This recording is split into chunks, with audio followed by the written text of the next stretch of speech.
을 가지고 더할 나위 없는 행복이라는 제목으로 정했습니다. 더할 나위 없는 행복은 이 표현이 최상의 행복감을 말합니다. 더할 나위가 없다, 이보다 더 좋은 행복은 없다, 이런 말씀이 됩니다. 왜 그렇습니까? 우리가 알고 있는 세상에서 흔히 말하는 행복이라는 것은 너무 우리가 잘 알고 있듯이 거의 다 대부분은 물질의 만족에서 오는 행복을 많이 추구합니다. 또 어떤 사람은, 조금 나은 사람은, 좀 생각하는 사람은 물질만이 아니다, 그보다 더 중요한 게 있다. 사람 명예가 있어야 된다. 명예로운 사람이 되어야 된다. 그래서 명예를 아주 추구하는 사람은 그 사람 명예를 통해서 행복감을 얻으려고 합니다. 또 어떤 사람은 다른 사람 봉사를 통해서 이웃 봉사하고, 약한 사람들, 가난한 사람들 구제하고, 그게 좋은 거죠. 그런데 진실로 그 구제를 불쌍한 사람들 도와주고 가난한 나눠주고, 소위 말 나눔과 돌봄이라고 하는, 요즘 우리 한국 교회가 나눔과 돌봄의 교회, 돌봄, 복지의 사각지대를 찾아서 우리가 나누어주고 돌봐야 됩니다. 그 이웃 사랑입니다. 그러나 그것이 박해주로 흘러가면은 하나님이 우리를 사랑하신 그 사랑을 가지고 이웃 사랑하면서 그 영혼을 죄와 사망에서 멸망에, 하나님의 영원한 심판에서 우리가 그 영혼을 사랑하는 마음으로 우리가 도와주지 않는다면 그건 일반 박애적인 그런 휴머니즘에 불과한 것입니다. 그 사람들은, 그러나 그 휴머니즘 가지고도 사람들은 나름대로 만족을 누리고 행복감을 누린다 합니다. 그러나 어떤 것도 우리 사람이란 인간이라는 존재는 하나님으로부터 왔기 때문에, 하나님으로부터 우리가 지원받았기 때문에, 여러분 보세요. 다 사람이 만들었잖아요. 이게 여러분 저절로 생겼습니까? 스스로 생긴 게 아니잖아요. 원숭이에서 진화 발전돼서 사람이 됐다라고 하는 소위 말하는 진화론자들도, 생물은 어떤 생물이라도 세균이나 바이러스도, 지금 코로나 바이러스가 야단이지 않습니까? 어떤 세균이나 바이러스나 어떤 미생물이나 어떤 생물체도 단세포, 세포 하나밖에 없는 단세포의 생물도 우연히 생기지 않았다. 소위 말하는 우연 발생론자는 아무도 지지하지 않습니다. 자연 발생론자, 그런 거 아무도 지지 않습니다. 대부분의 생물학자들도요, 소위 말하는 진화론자들도 생물은 스스로 생기지 않았다, 그냥 생기지 않았다. 과학에서는 일반적으로 일반 과학자들도 인정하는 바입니다. 성경이 맞는 말씀이에요. 하나님이 창조주가 없으면 어떤 것도, 요한복음 1장 3절에 그가 없이는, 예수 그리스도가 없이는, 그가 없이는 어떤 것 하나라도 스스로 있는 것은 없다라고 했습니다. 우리 보세요. 다 핸드폰이다, 스피커다, 다 책상이다, 다 지연자가 있잖아요. 만물의 지연자가 있다라고 했어요. 히브리서 3장에 보면 이 모든 만물은 다 지연자가 있다고 했어요. 누가 지었습니까?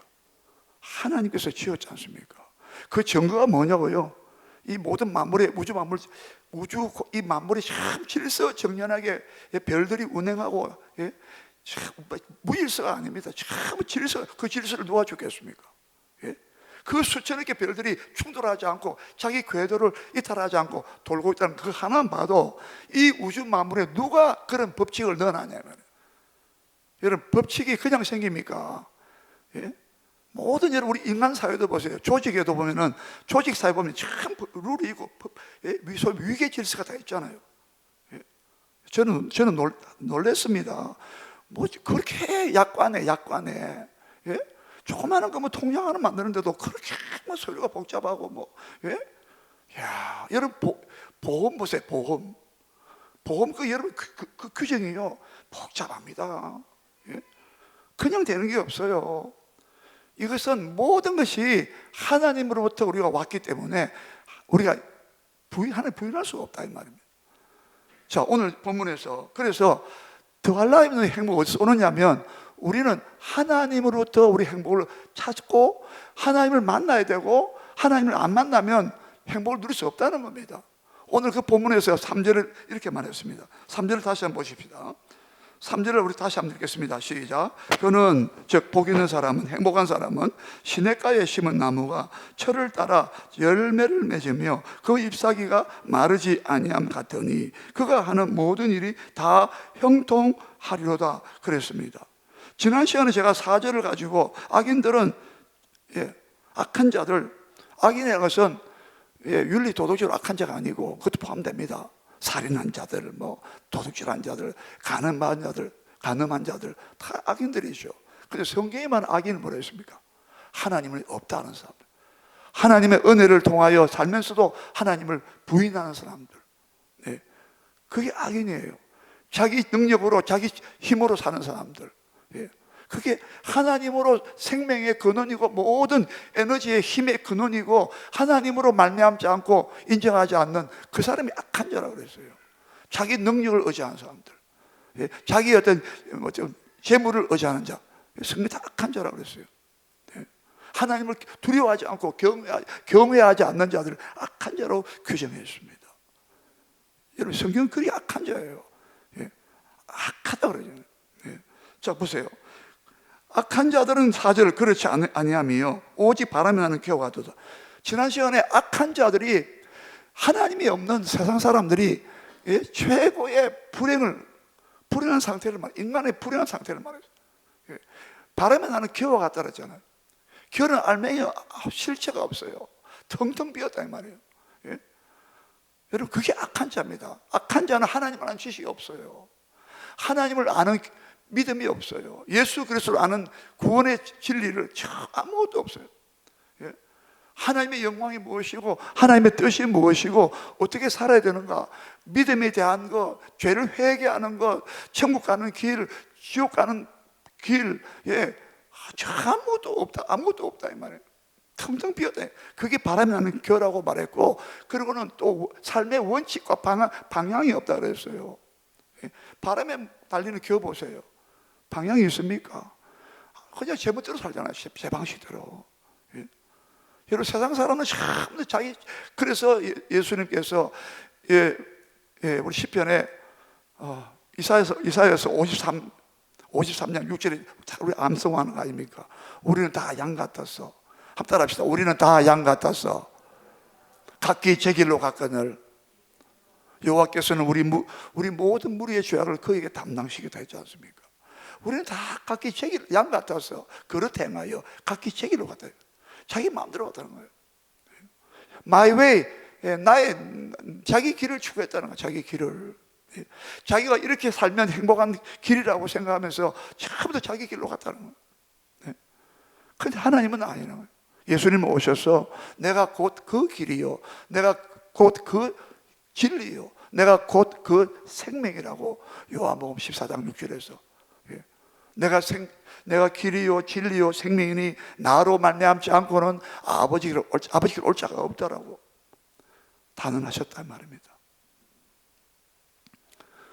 겨는, 바람에 나는 겨는, 세 번째는 겨는 쭉정이에요. 쭉정이 껍데기밖에 없어요. 생명의 뿌리가 없어요. 그렇지 않습니까?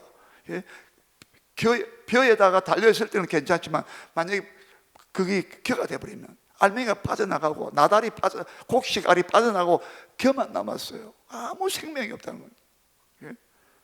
이게 불행한 거예요. 우리 인간은 아무리 여러분 생명을 얻으려고 노력하지만 결국은 죽음으로 끝나기 때문에 결국은 두 번째 사망이라고 불과 유황으로 타는 지옥불이라고 성경은 엄청나게 말씀했단 말이에요. 천국보다도 지옥을 더 말씀 많이 했어요. 예수님도. 두 번째 사망인데 첫째 사망은 우리 몸이 육신이 죽는 거죠. 이게 첫째 사망입니다. 첫째 사망. 두 번째 사망을 그렇게 말씀했어요. 여러분, 얼마나 무섭습니까? 우리가 아무리 없다 해도, 부인해도 성경이 있다면 우리가 있는 줄 믿어야 됩니다. 여러분, 늘 말씀드리잖아요. 내일 해가 안 뜬다 우리 아무리 외쳐보세요. 이번 겨울이 지나면 봄이 안 올 거라고, 봄이 안 온다고 아무리 외쳐보세요. 봄이 안 옵니까? 바다에 파도가 계속 휘몰아치는데 바람이 막 불고 있는데 바람은 멈춰할 수 있습니까? 해가 뜨고 해가 지는데 우리가 해를 멈추고 할 수 있습니까? 못합니다. 예? 여러분, 숨을 우리가 호흡을 5분 안 하면 죽게 돼 있어요. 산소를 바깥에서 외부에서 산소가 들어와야 돼요. 생명이 들어와야 돼요. 예? 예수님의 생명이 들어와야 되고 하나님의 생명이 들어와야 됩니다. 나중에 말씀드립니다만 우리 스스로 존재하는 자가 아니란 말입니다. 예? 하나님만이 스스로 존재하신다 이 말입니다. 예? 우리는 물려갈 것도 없어요. 우리는 부모님으로부터 우리 생명을 받았잖아요. 예? 여러분 옛날부터 오래 있었습니까? 스스로 오래부터 있었습니까? 아니잖아요. 우리는 100년 아주 살다가 하나님 가야 돼요. 천국 가든 지옥 가든 둘 중에 가야 된다고요. 예? 우리의 한계를 알아야 됩니다. 우리 위치를 알아야 돼요. 예? 자, 이런데 얼마나 비참합니까? 악인들이 상태를 보세요. 그런데 진짜 오늘 더할 나위 없는 행복한 상태를 말하고 있어요. 성경은. 다시 3절을 보면 이제 많이 읽었으면 제가 읽겠습니다. 그는 시냇가에 심은 나무가 철을 따라 열매를 맺으며 그 잎사귀가 마르지 않는 것 같으니 그가 하는 모든 일에 다 형통하려다. 지금 바람에 나는 겨와 인간의 비참하고 불행한 상태를 상징하는 이 바람에 나는 겨, 이거하고 딱 대조시키고 있습니다. 뭐요? 행복한 사람은 시냇가에 심은 나무와 같다는 거예요. 시냇가에 심은 나무와 같다. 예? 시냇가에 심은 나무는 무슨 의미가 담겨 있습니까? 첫째는 우리 생각이 뭐냐면, 잘 보세요.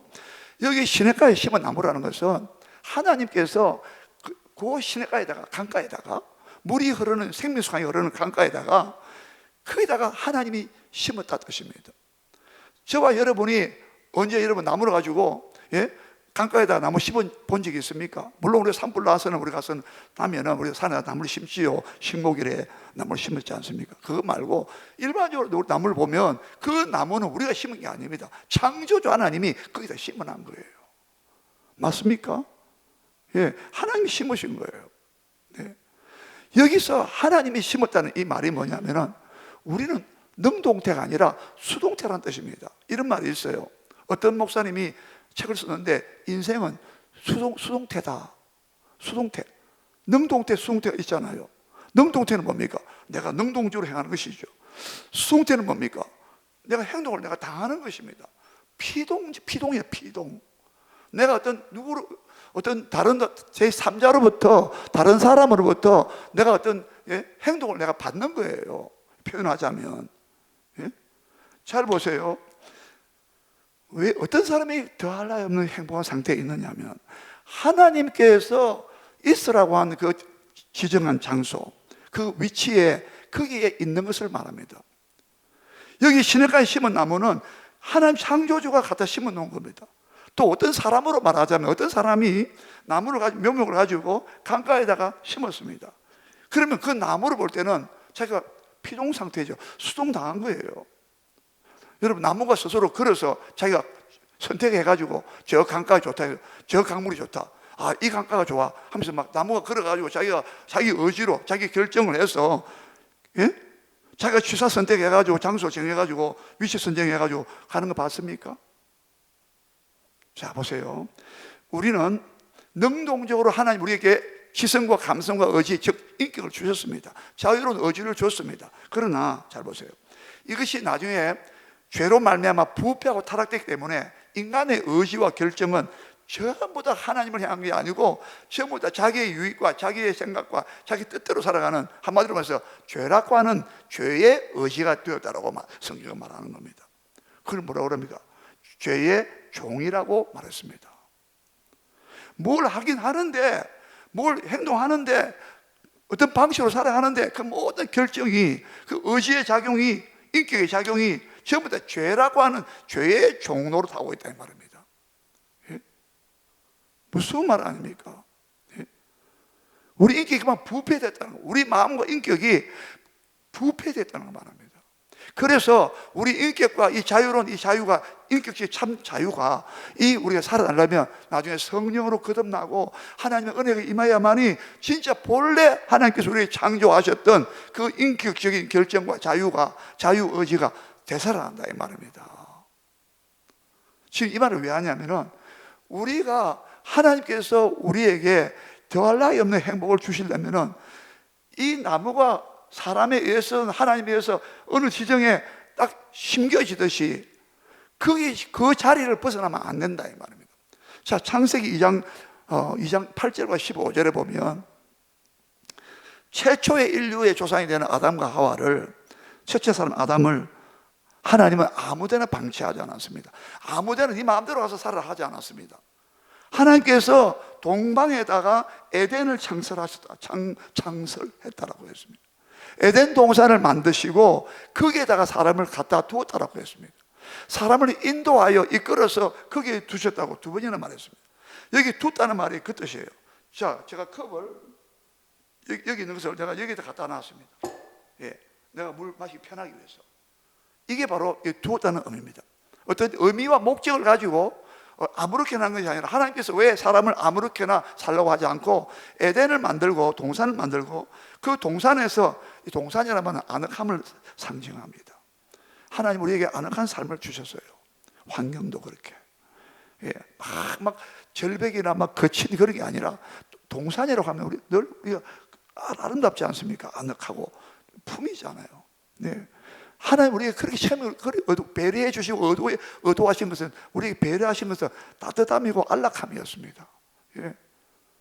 자, 여러분, 근데 하나님이 에덴의 동산을 만드시고 거기다 사람을 두었다라고 했습니다. 이걸 다른 말로 하면, 오늘 본문대로 하면 하나님이 에덴의 시냇가라고 하는 곳에 심었다는 뜻이에요. 자, 보세요. 그 에덴에 심어놨는데 죄를 지음으로 에덴에서 쫓겨났잖아요. 예? 하나님이 있으라는 곳에 있으면 에덴에서 계속 우리가 순종하고 하나님 뜻대로 살면 거기에 계속 살 수 있었는데, 에덴에서 얼마나 모든 것이 만족된 상태 아닙니까? 에덴은 너무 충족된, 모든 것이 구비된 곳이에요. 에덴은 기쁨의 동산, 에덴 말 뜻이 기쁨입니다. 에덴은 기쁨, 즐거움 뜻입니다. 에덴은 하나도 부족함이 없어요. 예? 다 선악과 먹지 않고 순종만 했다면 에덴에서 영원히 기쁨을 누리고 더할 나위 없는 복락을 누리고 기쁨 속에 에덴 말 그대로 에덴에 살았다 이 말입니다. 예? 거기 뭐 호마노, 진주도 있고 막 금도 있고 막 그렇지만 강이 막 네 줄기로 막 흘러나가고 막, 예? 없는 게 없었다 이 말입니다. 예. 보세요. 거기에 에덴에 심겨진 상태에서 있어야 된다 이 말입니다. 예. 근데 마귀는요, 에덴에서 나오라는 거예요. 네 마음대로 살아라는 거예요. 물고기가 물 안에 있을 때 자유롭고 기쁨을 누리고 행복한 것이지. 아, 나 답답해, 갑갑해. 에덴 동산, 야, 네가 하나님 되라. 이거 선악과 먹고 네가 하나님처럼 돼. 눈이 발라 하나님처럼 돼 살아라. 여러분, 에덴 동산에서 쫓겨날 때부터, 그때부터 땅은 엉큼기와 가시를 낸다 그랬잖아요. 너는 평생 네 땅을 네가 나온 근본 땅을 갈고 기경에 살아라. 이마에 땀을 흘려야 살 것이다. 나중에 하나님께서 이스라엘 백성을 가나안 땅에 심었다라고 했습니다. 이사야서 5장에도 나오고 에레미야 2장에도 나옵니다. 하나님께서 극상품 포도나무를 최고 좋은 포도나무로 하다가 가나안 땅의 이스라엘 백성을 포도나무에 비유하면서, 포도나무는요 열매만 맺어요. 포도나무는 아무짝에 쓸모없잖아요. 포도나무 보세요. 어떤 나무가 건축에 쓰겠습니까? 뭐 어떤 제목에 쓰겠습니까? 포도나무는 약해 비틀어져 있고 아무 쓸모없어요. 포도나무는 열매만 맺도록 되어 있어요. 왜 하나님 백성을 포도나무로 비유하고 내가 최고 좋은 극상품을 포도나무를 내가 이 가나안 땅에 심었다라고 했어요. 이스라엘 백성은 가나안 땅에 허락하시면서 들어가게 하시면서, 야, 가나안 땅은 말이야 젖과 꿀이라는 땅인데 이스라엘 백성은 이 땅에서 아브라함 때부터 약속하신 그 땅에서 여기서 내가 널 심어 놓을게. 너희는 내가 기뻐하는 열매를 많이 맺으라고 해놨는데 덜 있는 덜 포도를 맺으며 어찌 민고. 저와 여러분이 우리 마음대로 살면요, 하나님이 기뻐하시는 열매를 못 맺어요. 덜 포도밖에 못 맺어. 그래서 덜 포도를 맺으며 어찌 민고 하면서 하나님이 탄식하는 것이 이사야서 5장 2절 4절에 나와요. 에레미야 2장에도 또 나오고. 지금 이걸 왜 하냐면은 우리는 하나님이 정해놓은 위치에 여기서 시냇가에 심어 나무잖아요. 거기에 하나님이 지정한 곳이 있어야 되는 거예요. 하나님 예배하는 자리에. 그래서 성경은 자주 말하기를, 여러분 코람데오 들어보셨습니까? 코람데오, 하나님 앞에서. 우리의 위치는 어디입니까? 우리가 살 곳이 어디냐? 우리의 정위치, 우리가 바르게 정위치할 위치가 어디입니까? 따라합시다. 하나님 앞에서. 크게 합시다. 하나님 앞에서. 가인이 아벨을 죽이고 아담과 하와가 죄를 짓고 난 다음에 첫 번째 아들이 가인이었어요. 가인. 그 가인이 동생을 쳐 죽이잖아요. 예? 무시무시한 죄가 벌어지는데, 네, 에덴에서 딱 나온 다음에 에덴 동산 바깥에서 제일 먼저 벌어진 사건이 살인사건이었어요. 예? 보세요. 하나님께서 정해진 자리에서 있다라니까. 하나님 앞에서 살지 않고 있다라니까. 야, 니 뭐 때문에 하나님 앞에서 사냐? 맨날 하나님 앞에서 왜 사냐? 응? 하나님의 면전에서, 하나님의 얼굴 앞에서. 성경 그렇게 말하고 있어요. 그런데 그 창세기 4장 14절 보면, 16절 보면은 가인이, 동생을 쳐 죽인 가인이 어떻게 했습니까? 여호와 앞을 떠났어. 예, 하나님 앞을 떠났다는 말이 나옵니다. 이 앞이란 말이 하나님의 얼굴을 말합니다. 하나님을 항상 보고 계시고, 우리도 하나님 바라보면서 인격적인 만남과 얼굴을 대면하면서 바라보고 이렇게 예배를 드리고 찬송 부르고 기도도 하고 이렇게 응답도 받고, 예? 늘 하나님 얼굴을 보면서 대화하면서 대면하면서 교제하면서 그렇게 살라고 우리를 만드셨는데, 그렇게 해서 더할 나위 없는 행복감을 얻으라고 에덴까지 만들고 거기 두셨는데 이탈했던. 여러분, 하나님 앞에서 사는 것이 최고의 복임을 믿으시기 바랍니다. 예? 이 세상과 마귀가 내 속에서 나의 육신도 하나님 앞에서 어떻게 사냐, 맨날 감시당하는 것처럼. 아니에요. 항상 하나님 앞에서 살아라. 예? 나도 항상 네 앞에 있을게. 이게 하나님 사랑의 관계예요. 근데 우리는 자꾸 하나님 떠난단 말이야. 영등포역에서 기차가 한 달 전에 탈선했습니다. 이탈했어요. 사고가 났습니다. 몇십 명이 부상당했어요. 갔다 하면 죽을 뻔했어요. 예? 이탈했다 이 말. 이탈했어요. 여러분, 로마서 3장 12절에 뭐라 했습니까? 로마서 3장 12절에 다 치우쳐 한 가지로 함께 한 가지로 무익하게 되고 선을 행한 자는 없나니 한 사람도 없도다며. 다 치우쳤다고 여기 말씀드리잖아요. 여기 치우쳤다는 말이 뭐예요? 궤도를 이탈했다 이 뜻이에요. 예? 지구가요, 화성과 금성이 자기 궤도를 다 돌고 있어. 태양을 중심으로 돌고 있는데 이게 궤도 있잖아요. 어떻게 됩니까? 대충돌이라면 멸망이 파국의 파멸의 파멸. 우리는 하나님의 정하신 길대로 가야 됩니다. 예? 그래서 우리에게는요, 기차는 철로로 레일을 깔아놓고, 예? 하늘의 비행기도요, 이런 하늘의 길이 없는 줄 우리는 알잖아요. 항로가, 비행기가 다니는 길이 있어요. 나 그날 참 신기합니다. 어떻게 이 공간에 무슨 길이 있습니까? 근데 거기 위도와 경도를 만들어 놓고, 예? 경도 몇 도, 위도 몇 도 해가지고 그 좌표를 찍어가지고 비행기가 간단 말입니다. 이 공간은 이 사람들이 어떻게 참, 우리 인간들 참 대단해. 하나님의 지혜가 대단해요. 네? 예? 어떤 심성도 어떤 원숭이도 인간처럼 개발하고 발명한 없지 않습니까? 만들어내고 창조에 모방하면서. 이거 하나만 봐도 우리가 하나님의 형상으로 창조됐다 이 말입니다. 예? 바다에도 막 배가 다니는 길이 다 있어요. 만약 이 항로가, 이 수로가 만약에 어기면 이따라면 큰일 난다 이 말입니다. 여러분, 하나님의 정하신 위치가 있으면 믿으시기 바랍니다. 늘 예배하는 자리에, 늘 찬송하는 자리에, 늘 하나님 뜻대로 사는 자리에 항상 이탈하지 마시고, 예? 어떤 무엇이 유혹하고 잡아 끌더라도 우리는 그 자리를 떠나면 안 된다 이 말입니다. 마귀 사탄을 여러분 뭐라고 했습니까? 요한계시록 바로 앞에 유다서가 있어요. 유다서는 한 장으로 1장밖에 없어요. 유다서 1장 6절에 뭐라 되어 있습니까? 왜 그 천사들이 마귀가 됐습니까? 예? 악한 천사가 됐다고 말합니까? 자기 지위를 지키지 아니하고. 자기 지위, 천사들 다 지위가 있어요. 지위, 포지션. 예? 하나님을 섬기는 그 지위가 있다. 지위. 그 지위를 지키지 아니하고, 그 다음 또 중요한 말을 넣었어요. 자기의 처소를 떠났다라고 했어요. 자기가 있을 처소를, 있을 장소, 자기 있을 곳을 떠났어요.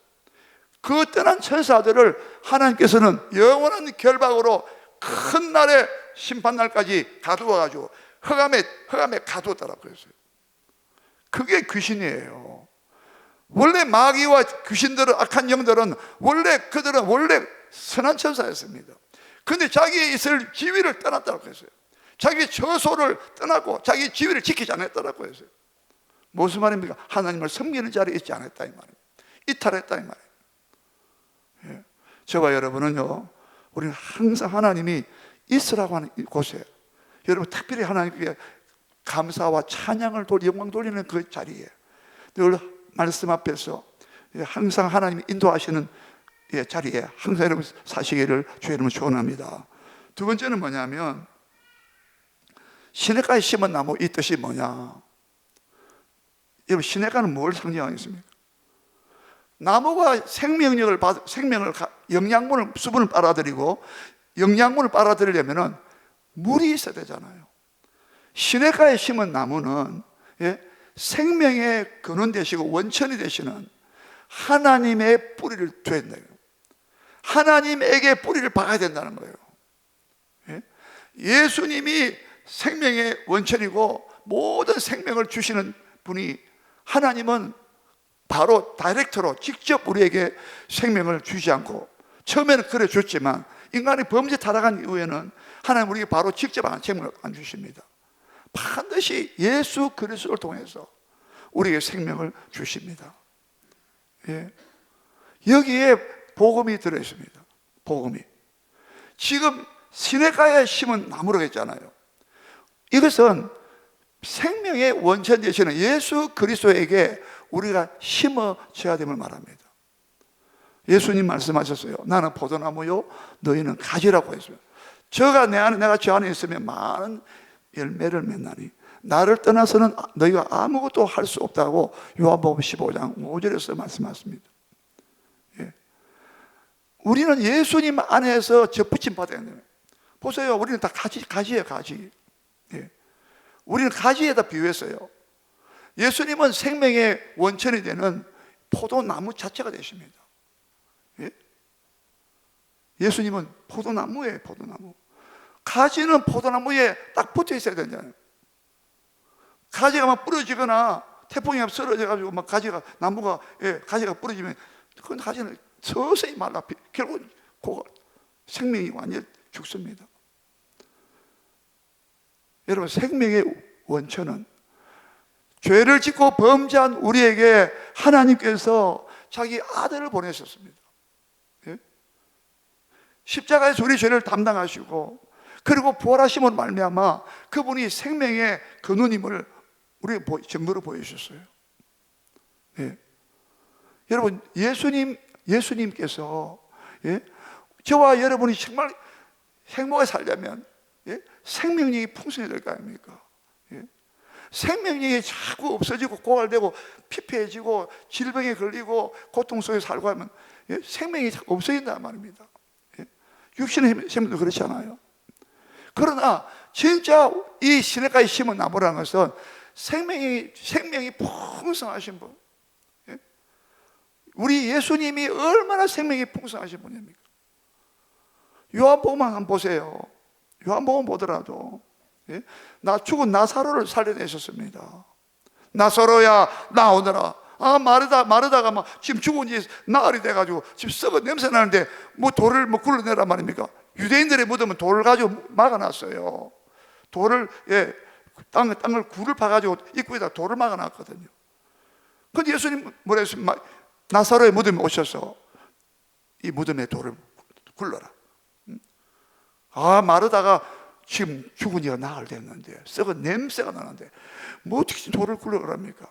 믿으면 네가 하나님의 영광을 보리라 하면서, 그 다음에 아버지여 항상 내 말을 들으신 것을 감사하나이다 하면서 기도하신 후에 큰 소리로 나사로야 나오너라 하니까 죽은 나사로가 막 수족의 손가발을 막 동여맨처럼 막 묶인처럼 걸어 나오더니 풀어서 다니게 하라면서, 예? 얼마나 많은 사건들을 통해서 눈 시신경이 죽은 소경을 보게 하셨고, 안전병이 일으키셨고, 네? 다 죽은 신경도 다 세포들로 다 살려내신 예수님 보세요. 그러나 결정적으로 예수님은 요한복음 6장 6장에서 유명한 말씀하셨습니다. 우리 요한복음 6장 한번 보십시다. 53절 한번 보시기 바랍니다. 요한복음 6장에 가서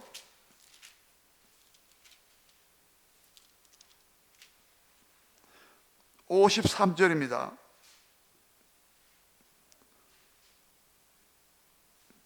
요한복음 6장입니다. 예. 53절 찾습니까? 요한복음 6장 53절입니다. 시작. 그러므로 예수께서 이르시되 내가 진실로 진실로 너희에게 이르노니 인자의 살을 먹지 아니하고 인자의 피를 마시지 아니하면 너희 속에 생명이 없느니라. 내 살을 먹고 내 피를 마시는 자는 영생을 가졌고 마지막 날에 내가 그를 다시 살리니. 55절. 내 살은 참된 양식이요 내 피는 참된 음료로다. 내 살을 먹고 내 피를 마시는 자는 내 안에 거하고 나도 그 안에 거하나니 살아계신 아버지께서 나를 보내심에 내가 아버지로 말미암아 사는 것 같이 나를 먹는 그 사람도 나로 말미암아 살리라. 이것은 하늘에서 내려온 떡이니 조상들이 먹고도 죽은 것 같이 아니하여 만나를 말하는 만나. 이 떡을 먹는 자는 영원히 살리라. 여러분, 십자가에 죽으실 것을 말합니다. 예? 어떻게 여러분 십자가에 예수님이 죽으시고 부활하시는 것이 우리 그게 피 흘리시고 십자가에서, 그리고 그 몸이 상하시면서 그 십자가 사건을 두고 내 살과 내 피를 먹고 마시라고 하신 것입니다. 예? 우리가 왜 죽습니까? 죄값은 사망이기 때문에. 우리가 지은 죄를 우리는 죄값으로 다 생명이 고갈되고 죄값으로 죽고 죄값으로 심판과 지옥 간다 이 말입니다. 천국 못 간다 이 말입니다. 영원한 행복을 못 누린다 이 말입니다. 그런데 우리가 영원한 행복을 주시기 위해서는 생명 대신 예수님 오셔서 우리의 죄를 다 자기가 다 십자가에서 못 박혀 피 흘리심으로 자기 몸이 찢어짐으로 말미암아 우리의 죄를 다 갚아주셨다 이 말이에요. 갚아주셨으니까 그걸 더 무엇으로 입증했느냐? 부활을 하심으로 증명했다 이 말입니다. 예?